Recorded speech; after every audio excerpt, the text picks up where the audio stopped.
How's it going, guys? As you can tell, it's Bill, and I have some better quality now, so hopefully I can go back and start touching up my old videos. But other than that, I'm still going to make some new videos. I'm just going to roll those out at the same time. Thank you. Now, all this talk about zombies over these past few days has had me thinking about the ugly stepchild of the series. Of course, I'm talking about Modern Warfare 3 Survival. Now, I don't know why this never took off in the same capacity as zombies. I mean, obviously I understand that it's not as charismatic, it's not as charming, it's not as appealing as zombies, like just surviving, but I feel like the formula was really well made the first time it came out, and considering the way that zombies first came out, this seems like it had the ability to keep growing and become something better than what it was, considering how well it started. Now, I might have just gotten a little too ahead of myself and a little too quickly, so I'm going to rewind and I'm going to try to give you guys a little bit more of context as to where you're at, in case you weren't there at the moment. So, the year is about 2010.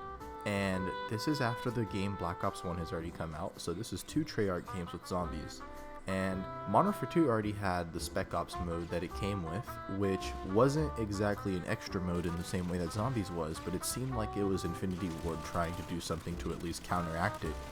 And with Modern Warfare 3 coming out with Survival, it really seems like the first time that Infinity Ward actually tried to make something that was an extra mode that was not zombies, because for the longest time, the Infinity Ward games had lacked that extra flavor that the Treyarch games did with their zombies. Don't get me wrong though, I'm not going to let nostalgia win the whole battle here. I understand that the reason that Call of Duty games no longer have survival modes in them is because of the fact that this shit failed so tragically, or just didn't get enough extra interest like zombies did, that it never made them want to put in any extra interest. I will get into Extinction into Call of Duty Ghosts later, hopefully in another video, because I feel like that deserves its own video. But even though Modern Warfare 3's Survival was never near anywhere as popular as Black Ops Zombies or World at War Zombies at the time, or even to this day, I personally found myself appreciating it just because of them willing to try to twist it up. I mean, I know it was just basically a campaign mission that you had to hold out on. It was a glorified campaign mission or something, but I mean, I wasn't particularly upset. So with Zombies, I mean, Zombies used to be technically the very last campaign mission that you started right after you finished World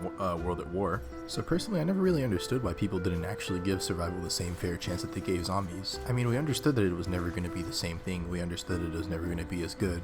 So I don't understand why people continuously held it to that standard. I mean, I remember when the Survival also came out in Advanced Warfare, people were criticizing it for the same reason. Like, it's survival mode, it's really not going to be that special. I mean, I was just impressed with the fact that it had as much depth as it did. I mean, the fact that you could call in AI teammates or call in sentry guns and just sit there and camp out wasn't the worst idea to me. It wasn't like it wasn't fun. And this reminds me of another thing that the older Call of Duty games do better than these newer Call of Duty games, which is that the setting is entirely consistent.